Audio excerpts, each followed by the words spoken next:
Breaking news, the Tampa Bay Buccaneers signed Leonard Fournette off waivers after the Jaguars just released him.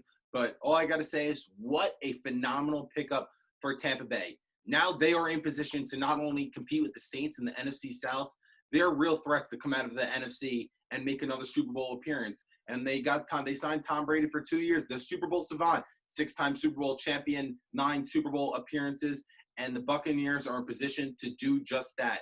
Last year, even though Tom Brady had a really down year, probably one of the worst years in my lifetime at least, given he had no help, according to the Patriots stands or the Brady stands, they said he had no help. Julian Edelman was banged up all year. He's not the same as he used to be, even though he was coming off a Super Bowl MVP. N'Keal Harry never really fit in the offense. The running game was terrible. They lost their starting center, David Andrews. Their tight end production was terrible. Didn't really have a run game. But now Tom Brady is in position to win another championship once again. So we know the obvious. He came to Tampa Bay to play with those 2,000-yard receivers in Chris Godwin and Mike Evans. But now just to add to their offense, they have Leonard Fournette in the backfield, who's coming off an 1,100-yard rushing season.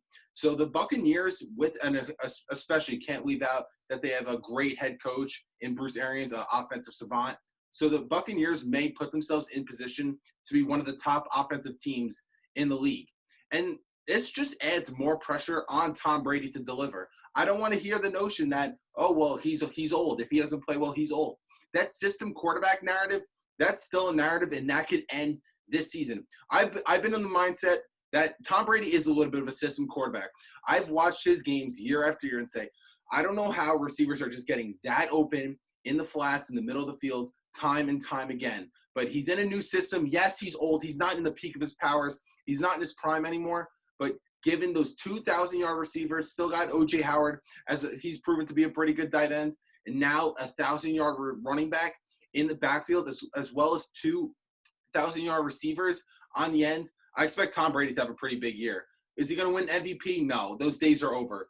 But I definitely expect him to have somewhere in the range of 3,500 yards with 35 touchdowns.